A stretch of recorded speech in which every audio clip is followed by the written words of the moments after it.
La cámara se quedó quieta más tiempo del que el fotógrafo esperaba.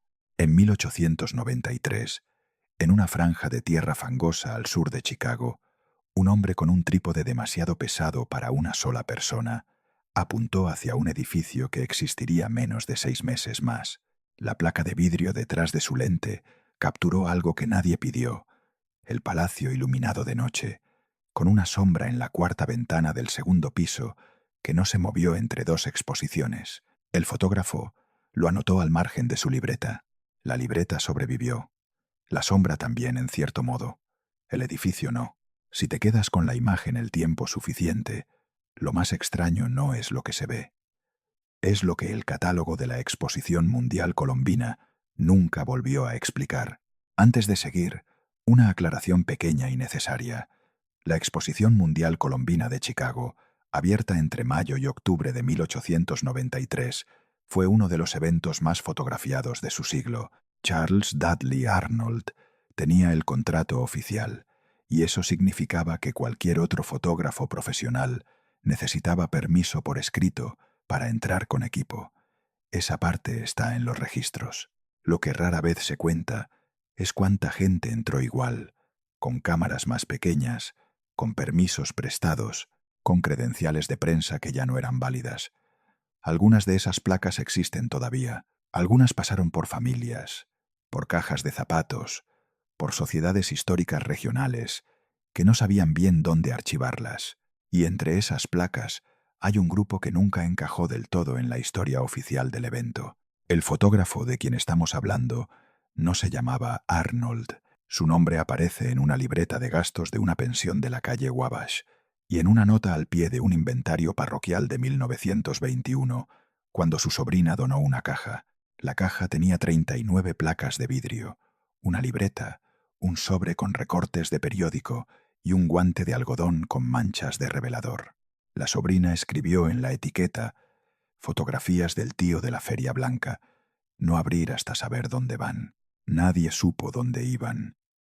La caja pasó del armario parroquial al sótano, del sótano a una caja más grande, y de ahí a un estante de donaciones varias, sin clasificar. El bibliotecario que la encontró en los años 70 escribió tarjetas postales antiguas en el lomo, porque eso fue lo que vio sin abrir el sobre. Esto importa porque la Feria Blanca, como la llamaron entonces, fue construida para durar un verano. La mayoría de sus edificios eran de un material llamado staff, una mezcla de yeso, fibra de yute y cemento, aplicada sobre estructuras de madera. Staff se ve como mármol desde 10 metros. De cerca se cuartea con la lluvia. Los planos de la feria nunca fingieron que esos palacios fueran permanentes. Lo que sí se prometió, en discursos y en folletos, era que el evento entero quedaría documentado con tal precisión que las generaciones futuras podrían reconstruirlo solo con las imágenes. Esa promesa es la que se rompió, y la rotura es el centro de esta historia. La placa más conocida del grupo, la que el bibliotecario terminó llamando número 14, muestra el Palacio de la Electricidad por la noche. Las luces incandescentes, que para mucha gente eran la primera vez que veían algo así, están encendidas. Hay una bruma baja sobre el estanque, y en el ala oeste hay una estructura adosada al edificio que no aparece en ningún plano oficial conservado. Una especie de torre baja con un techo plano y lo que parecen ser 3 conductos verticales saliendo del techo. La torre tiene aproximadamente la altura de 1,5 hombres, según el método más simple de comparación. Hay una figura humana de pie al lado y la torre le llega a la barbilla si uno asume una estatura promedio de la época. El curador que finalmente abrió la caja en 1978, un hombre llamado en sus notas internas solo como EM, midió la torre con una regla apoyada sobre la placa y un compás. Anotó: no corresponde a ninguna estructura listada en los planos del Palacio de la Electricidad. Posiblemente temporal. Posiblemente añadida durante el evento. Verificar. Nunca verificó. E.M. se jubiló 2 años después. Su anotación quedó en una ficha que no se transcribió al sistema digital cuando ese sistema llegó, en parte porque la ficha estaba en una caja secundaria.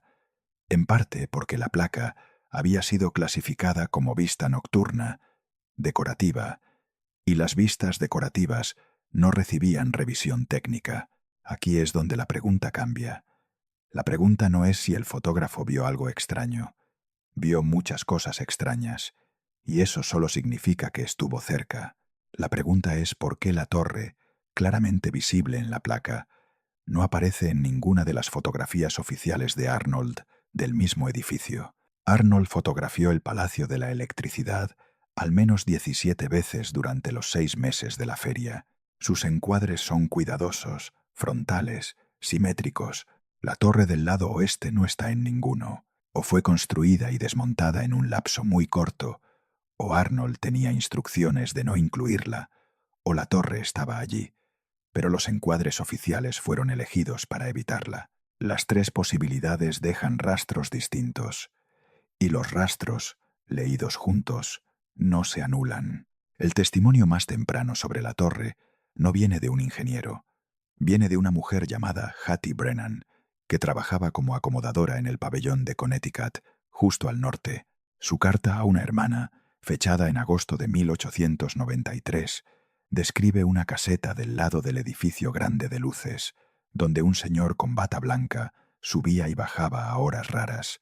Hattie escribió que el señor le había dicho una vez, cuando ella pasó cerca al final de su turno, que estaba midiendo el aire. Ella lo anotó porque le pareció una respuesta cortés para no decirle la verdad. La carta no fue publicada en su tiempo. Apareció en una colección familiar donada a una sociedad histórica de Hartford en 1962, dentro de un legajo etiquetado Correspondencia, Viaje a Chicago. Nadie cruzó la carta de Hattie con ninguna placa fotográfica durante décadas. Las dos cajas estaban en estados distintos, en categorías distintas, en sistemas de archivo que no se hablaban, midiendo el aire. La frase es vaga, y eso es parte del problema. Pero en 1893, en Chicago, había varias personas literalmente midiendo el aire, y eso tampoco es secreto. La feria fue un laboratorio. Westinghouse y General Electric habían librado una guerra de patentes por el contrato de iluminación, y Westinghouse ganó con un sistema de corriente alterna que muchos ingenieros de la época consideraban experimental a esa escala. Iluminar el recinto completo con esa tecnología, en ese año, era una apuesta. Y donde hay una apuesta tecnológica, hay alguien tomando notas que no aparecen en los folletos para visitantes. Si la torre del lado oeste del Palacio de la Electricidad era una caseta de instrumentos, una estación de medición de carga, temperatura, humedad, o algo más exótico que no tenía nombre estable todavía, eso explicaría tres cosas. Explicaría por qué Arnold no la fotografió. Las imágenes oficiales eran para el público y para los inversores, no para los ingenieros internos. Explicaría por qué no aparece en los planos publicados. Los planos publicados fueron los planos arquitectónicos, no los anexos técnicos añadidos durante la operación.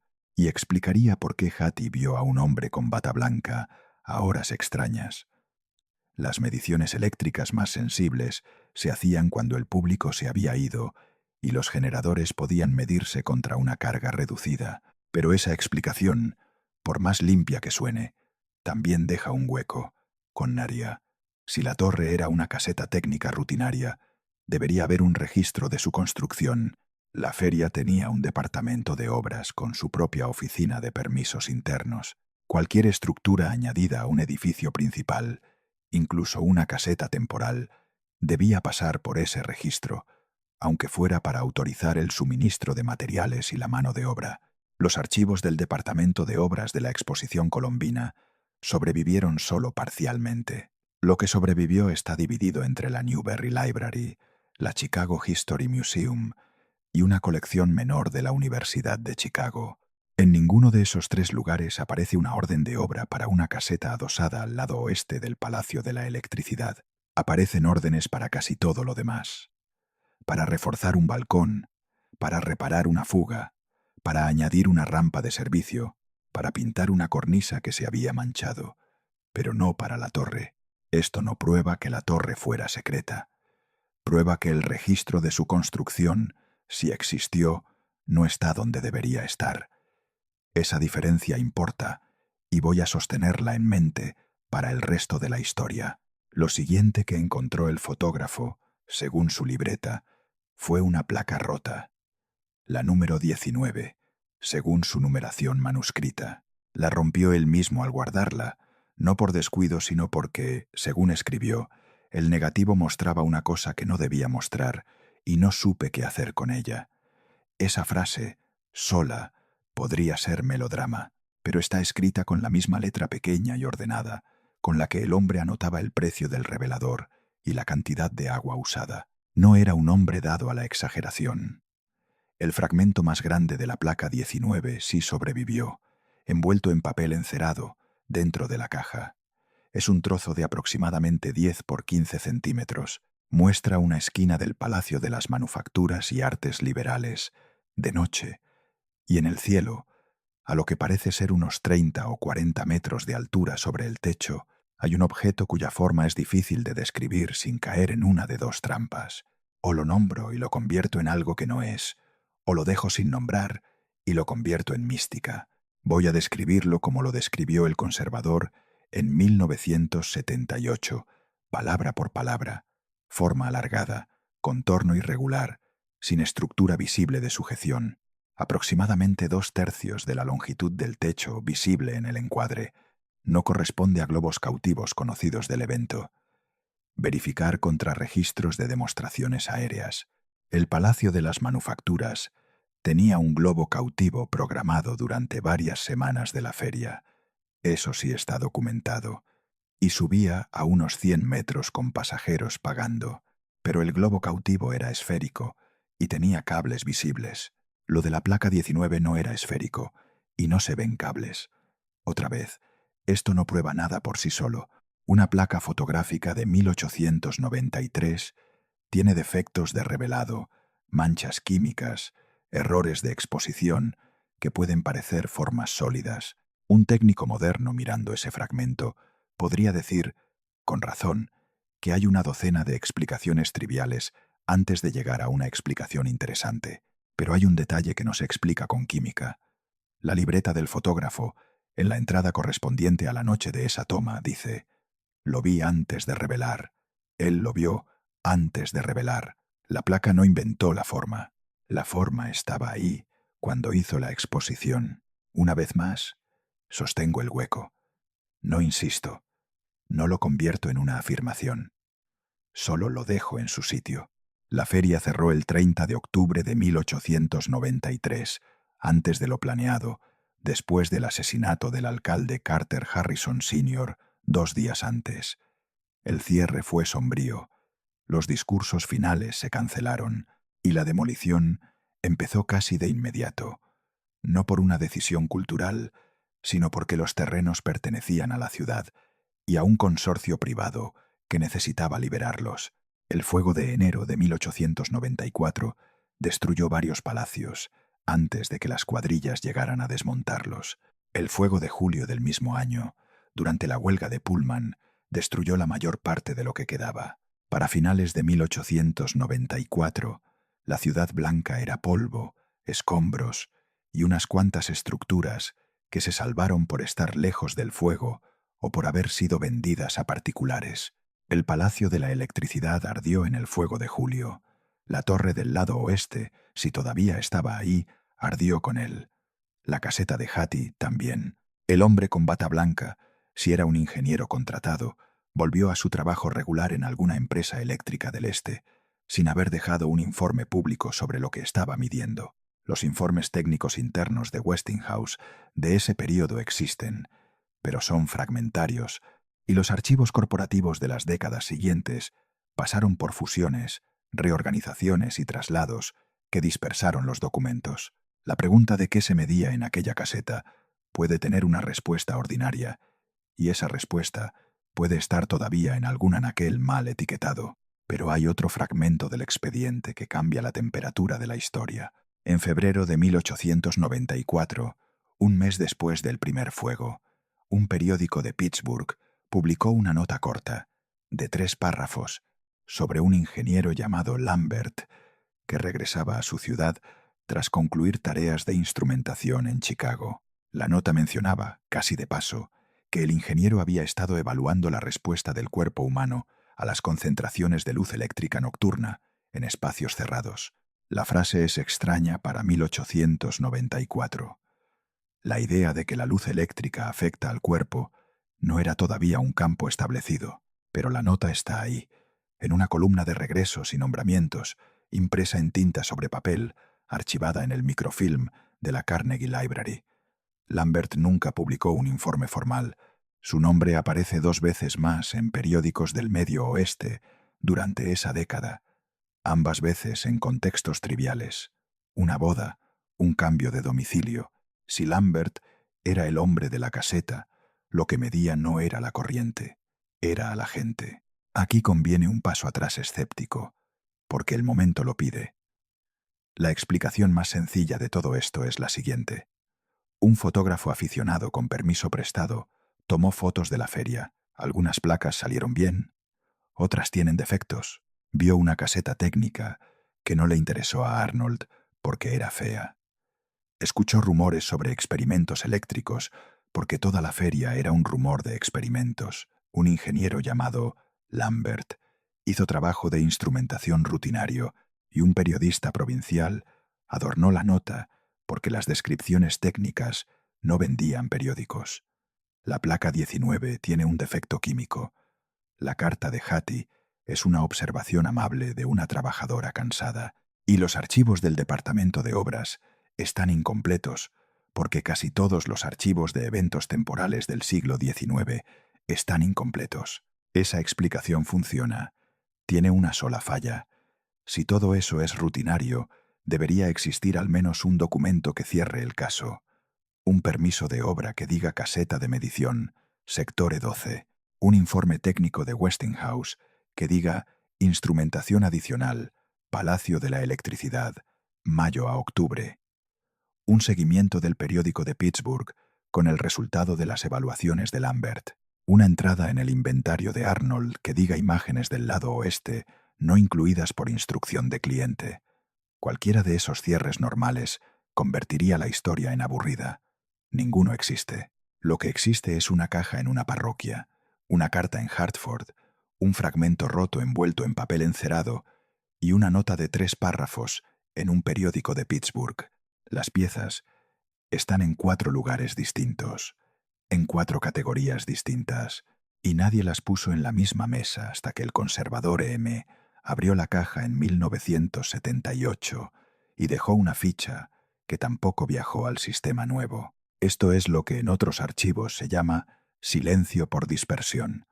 No es que alguien escondiera los documentos, es que los documentos quedaron en cajas que ya no se hablaban entre sí. La caja parroquial se etiquetó como tarjetas postales.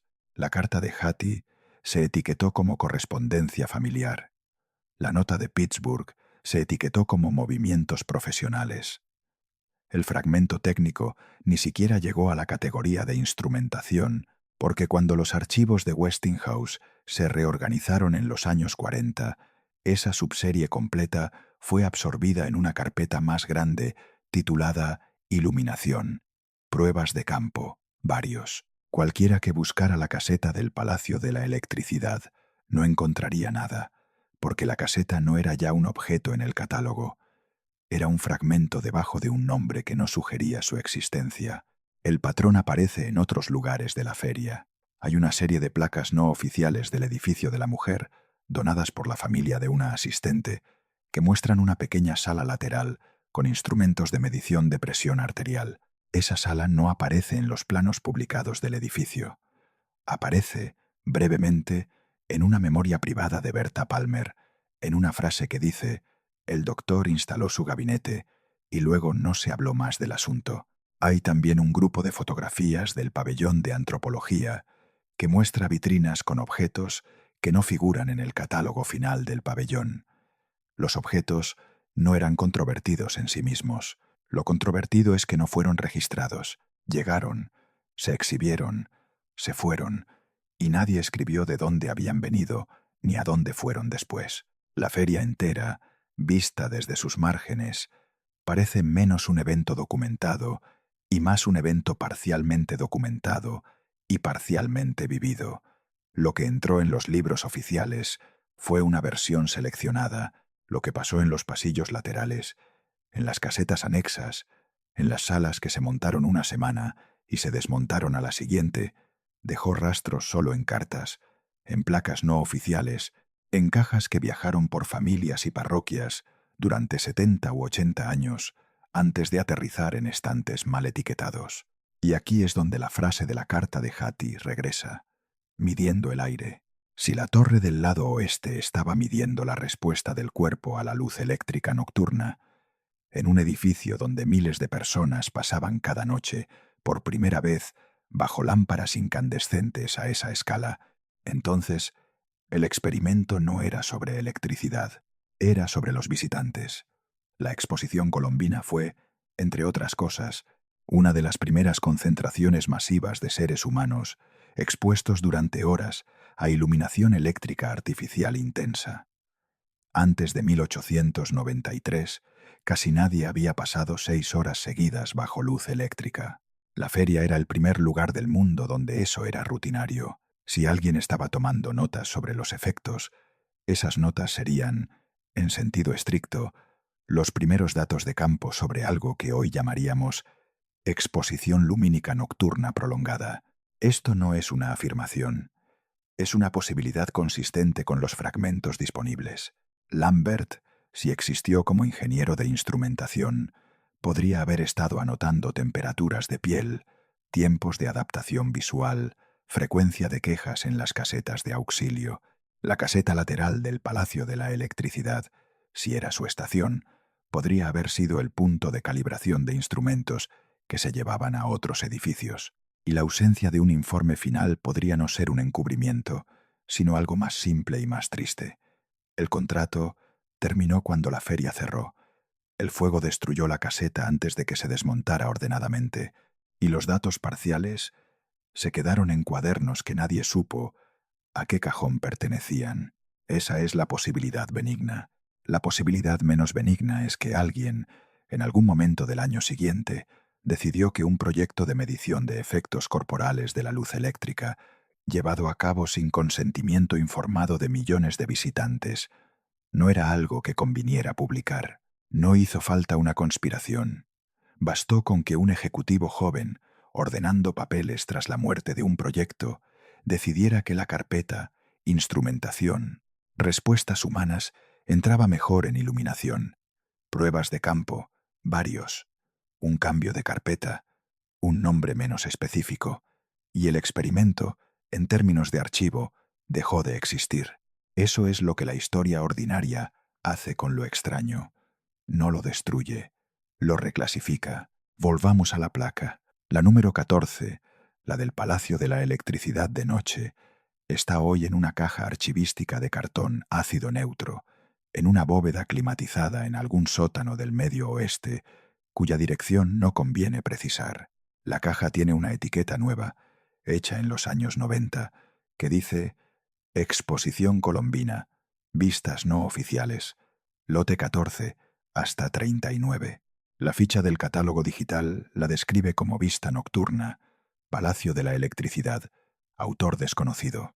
La torre del lado oeste no se menciona.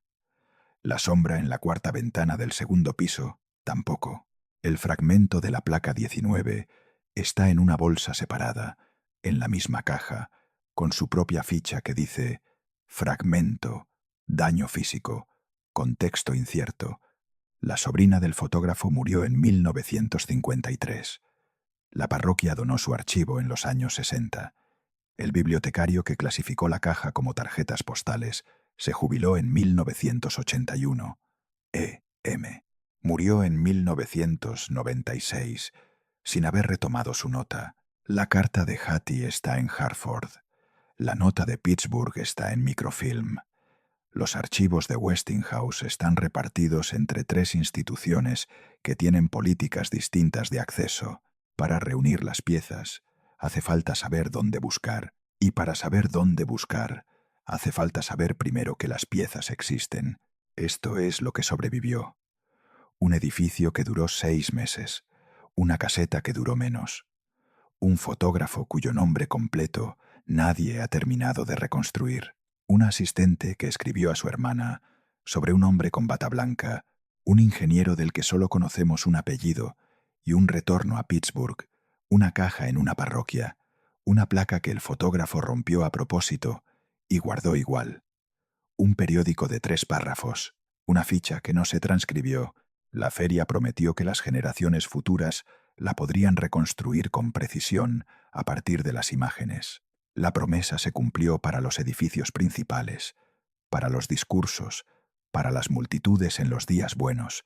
No se cumplió para los lados oeste, para las casetas anexas, para los hombres con bata blanca, a horas raras. Esa parte de la ciudad blanca quedó fuera del encuadre oficial, no porque alguien la borrara con malicia, sino porque el encuadre oficial fue elegido por personas que tenían razones razonables, comerciales y prácticas para mirar hacia las fachadas iluminadas y no hacia los anexos del lado oeste. El resultado, leído 133 años después, se parece más a una omisión que a un olvido. Las dos palabras suenan similares. No lo son. Olvido es lo que pasa cuando nadie tenía interés en recordar. Omisión es lo que pasa cuando alguien tenía interés en no destacar. Lo más extraño no es que la torre del Palacio de la Electricidad ya no exista. Casi nada de la feria existe. Lo más extraño es que, mientras los grandes palacios fueron fotografiados cientos de veces y luego derribados, esa pequeña caseta lateral fue fotografiada una sola vez por un hombre que no tenía contrato, y esa única fotografía pasó 70 años en una caja etiquetada como tarjetas postales antes de que alguien la mirara con atención. La proporción está invertida. Lo más documentado de la feria se perdió en cenizas. Lo menos documentado sobrevivió, justamente porque era invisible para el sistema. Si alguna vez visitas Jackson Park, en el sur de Chicago, lo que verás es un campo de golf, un palacio que se salvó porque lo convirtieron en museo, una laguna y un puente. No verás el Palacio de la Electricidad, no verás la caseta, no oirás a Hattie cruzar al final de su turno, pero si caminas por el borde oeste de la laguna al anochecer, cuando las farolas modernas se encienden a la vez, hay un momento, muy breve, en que la luz golpea el agua igual que en 1893. Esa parte no se reclasificó. La placa todavía existe. La torre, no. La pregunta sobre qué medía aquel hombre tampoco ha sido archivada bajo un nombre que permita encontrarla.